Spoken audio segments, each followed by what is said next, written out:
Kini KTP Badan Jing Price chu naktu ri pro program atan han wat se na kan ni ka ri tu na pon han kan om thom me ni a krong taka kan no theng the nan min no tong sai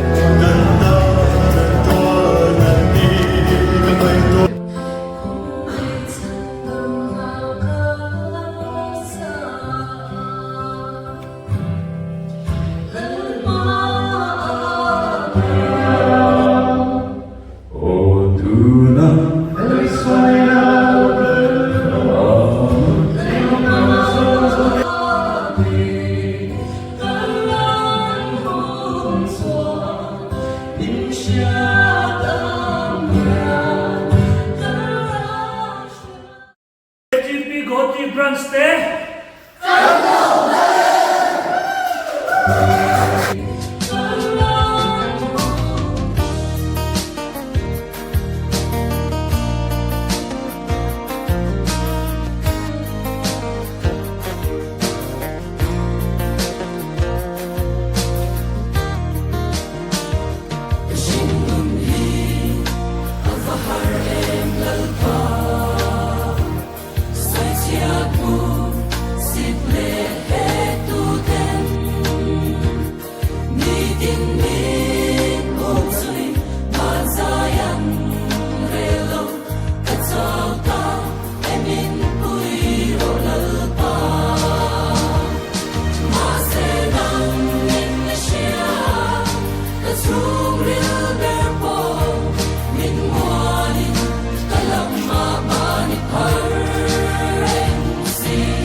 thầy bia kín là mà càng thấy mê cả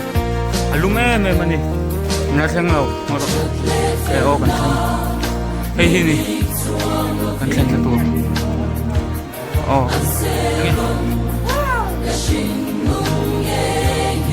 thầy cùng ruộng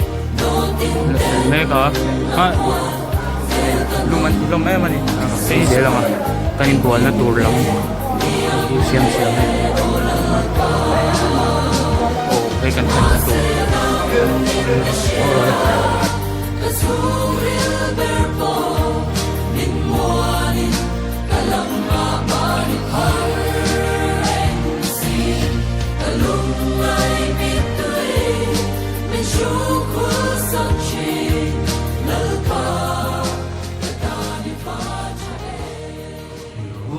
ama chỉ tu để đan xuân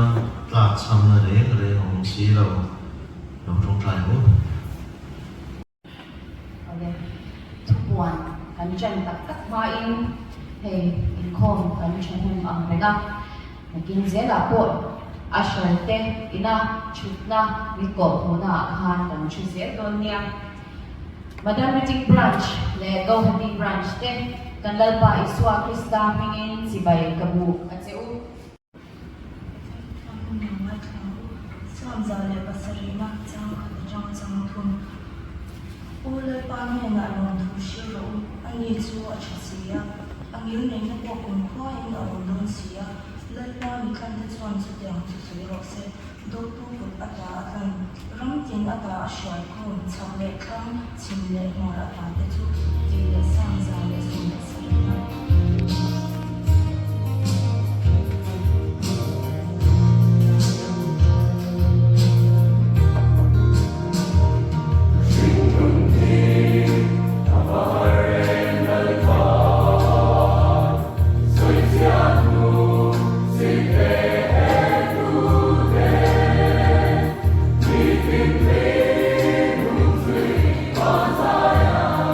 Red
running về sinh sinh sẽ là cha ome alo ome thì khan phần share chép tổ cái nga là chuan report lo cho ít tiền chun không mà đại han phân ship cần tiền chỉ đó đại han trong trái quan không để thả cần dư chỉ đó tin cần thay dư cái chú và cha thì giản đại han vô khởi thay đóng chỉ cần để đóng chuan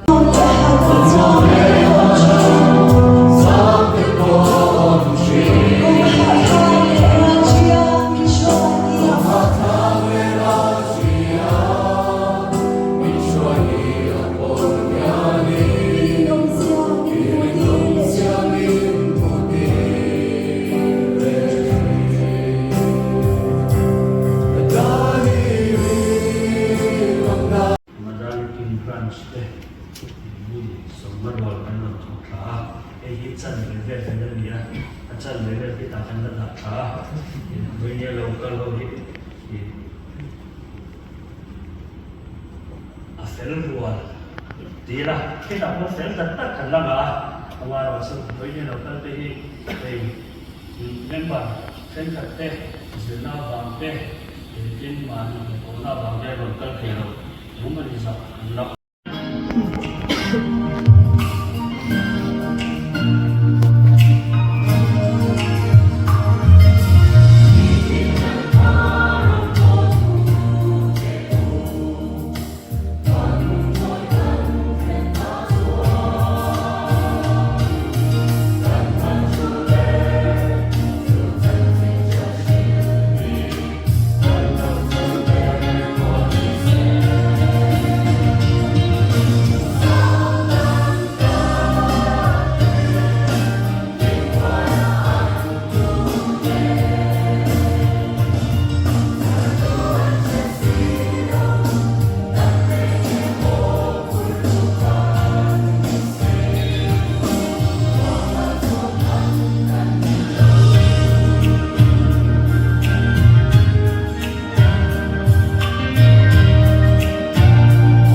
thiam khoi me a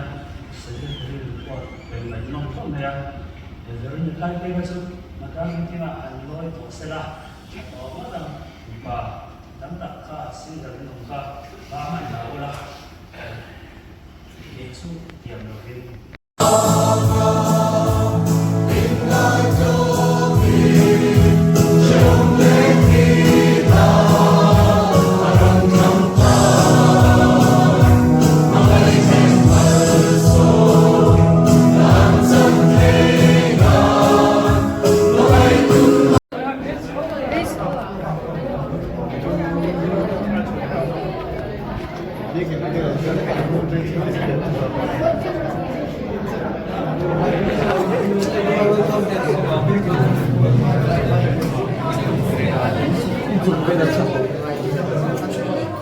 Rồi đô lên.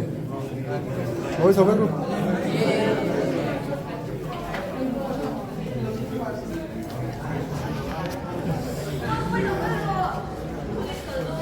Vem do ver. Vamos ver só.